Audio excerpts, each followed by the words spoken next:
Picture this. You're about to sit down and work, so you grab your AirPods, fire up Apple Music, and launch into your favorite album or playlist for getting work done. Before you know it, you're in the zone, knocking out TPS reports like nobody's business. Those lo-fi beats and cold brew are just what you needed to get over that case of the Mondays.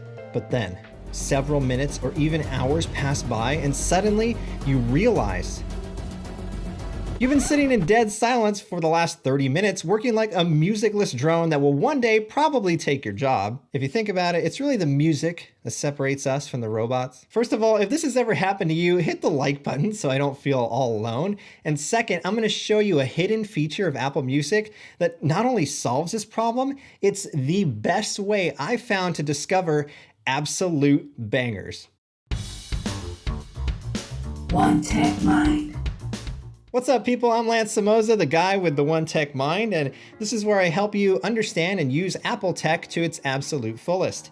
And if you end up finding this video useful, please consider hitting that subscribe button for me, it's free, and the bell to join me for the ride and to make sure you don't miss out on the next videos. Today we are talking about what I consider a hidden gem of Apple Music called AutoPlay. And when I say hidden, I mean that it's not obvious at all that this feature exists, even though Apple added it about a year ago in iOS 14. You see, normally anytime your individual song, album, or playlist ends, your music will just stop, and that's pretty typical, that's what we'd expect. But with AutoPlay turned on, instead of stopping, the music will just keep on going indefinitely. But there's more to it than that. First, let me show you where you can turn on AutoPlay because, like I said, it's not that easy to find. Open the Music app, bring up your Now Playing screen, then tap the Play Next icon on the bottom right. Here you will see any music that will play next in sequence along with the familiar shuffle and repeat buttons on the top right. See that infinity symbol? That, my friends, is the glorious AutoPlay. Now, the placement of these buttons is kind of why I consider this a hidden feature, and an infinity symbol alone isn't terribly descriptive, but in any case, once you tap on it, your Play Next cue will have an infinite number of songs added to the end of it. And here's the real kicker. The songs added will be similar to the music you are already listening to.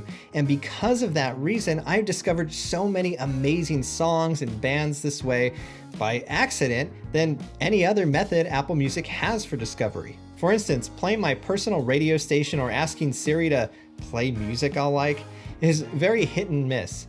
Even though I've tried to train it by loving and disliking songs whenever possible, I still get a surprise P. Diddy out of nowhere. And I got nothing against Diddy, that's just not my jam at all. My guess is that the algorithms for these methods take into account broader genres and artists compared to AutoPlay, which is only looking at what you're currently listening to and playing similar things. But drop me a comment about your experience with personal radio station or asking Siri to DJ.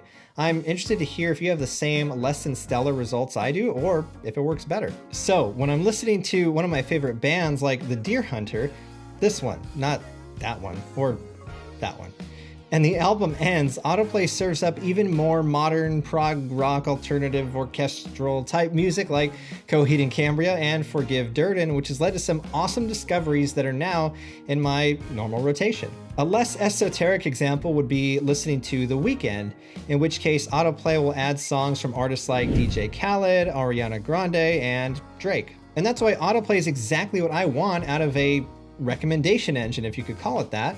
Now, there's also playlists by genre with new releases that Apple publishes each week, which sometimes produce decent finds, but I don't have time to seek out new music like I'm digging through the digital equivalent of vinyl at Tower Records.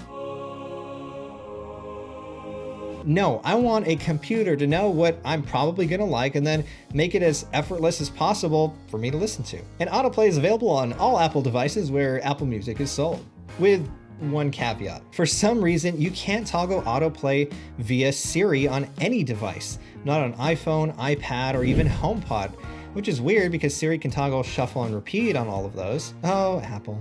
But not all is lost, because if your HomePod is playing music by itself or from your phone via AirPlay, you can still tap that same AutoPlay button in the Music app and get the same results. This just seems way less convenient for a smart speaker that has a primary input control of voice. Alright, so now that you know about AutoPlay, I need you to do something for me. Next time you need to get some work done, chores, or on your next workout, turn it on, listen to the music that gets queued up for you, and then come back here and leave a comment down below and let me know how it went. I would love to hear how it worked out for you. Also, Apple just announced their Worldwide Developer Conference for June 7th of this year, which is likely to introduce new major system upgrades such as iOS 15. So let me know what new Apple Music features you're hoping to see in those releases. So hopefully you learned something new today about Apple Music, hopefully something you'll come to use and like as I have. So let me know what you thought of this video in the comments down below, or reach out to me on Twitter and Instagram. I am at SyrinkStarman. I would love to hear from you. And until next time, thanks for listening to my One Tech Mind.